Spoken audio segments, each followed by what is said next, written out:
Pokémon Sun and Moon has a starter Pokémon called Poplio. In 2025, Chi Nguyen took 2 copies of this trading card on a European trip with his youth association. One was signed. What happened to the other? I'll say that one more time. Pokémon Sun and Moon has a starter Pokémon called Poplio. In 2025, Chi Nguyen took 2 copies of this trading card on a European trip with his youth association. One was signed. What happened to the other? And all 3 players are clearly taking notes. Yes. Is that not what people normally do? It's unusual for all 3 to be heads down while the question's being read.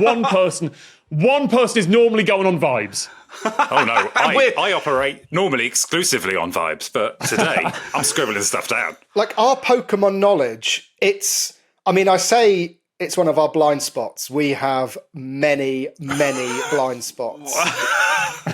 It's easier to list the things that we don't know. We did a Pokemon question with Bobby Siegel. We got him on the pod and we relaunched the answer trap, and he set us a Pokemon question, which we were hopeless at. So this is sent us sideways again. I don't even know what Poplio means. And Sun and Moon, I'm guessing that's a later. So was it two cards or 2 copies of the game that were taken? 2 copies of the trading card for that. Okay. 2 copies of the trading cards. One was signed. What happened to the other? Other one. So who signed the first one, I guess, is the first question. So who would sign a Pokemon? Pokemon can't sign it. They're not real. So the guy the artist.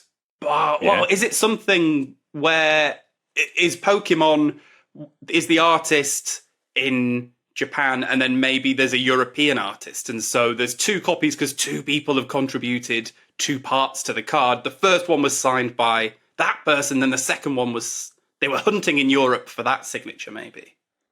I do like the idea that Pokemon could sign their own cards, because you can give an autograph book to Mickey Mouse in the parks, and there is an official signature.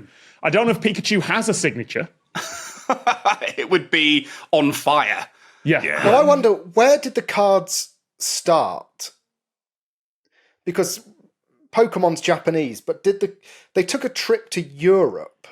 It's why they travelled to Europe. Were they going to like a Comic-Con or to something to get signed? They were certainly visiting sites of special importance in Europe.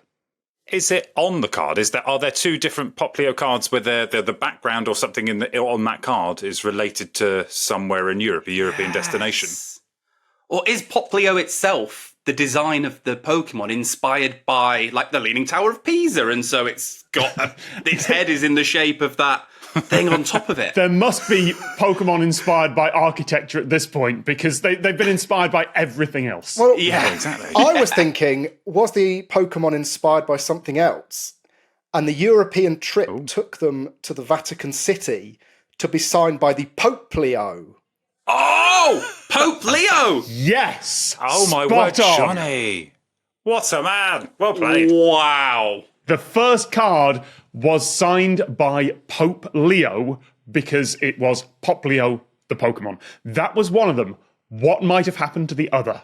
Oh. By the way, this was the young Catholics of Denmark doing a youth trip, and they had the incredibly rare opportunity to meet the Pope, Pope Leo the 14th. Maybe was one of them like left in state with the old Pope, the ex-Pope. Ex-former Pope. His dream was to be buried with a Pokemon card. Pokemon. Oh, yes! Johnny Robbins. What a legend. Not quite, but there's certainly something else a Pope can do. Oh, he can bless a card? Yes, he can. Whoa. Nice.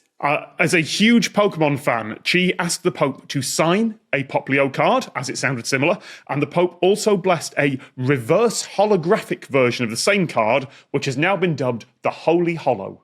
Wow. The Holy Hollow is a lovely bit of work. Yeah. So, yes, absolutely right. Chi Nguyen took 2 copies of the Poplio card to Pope Leo. Amazing. I want to play Pokemon Amazing. now. Got to catch them all. The Lateral book is out now. Just click on the link to get your copy.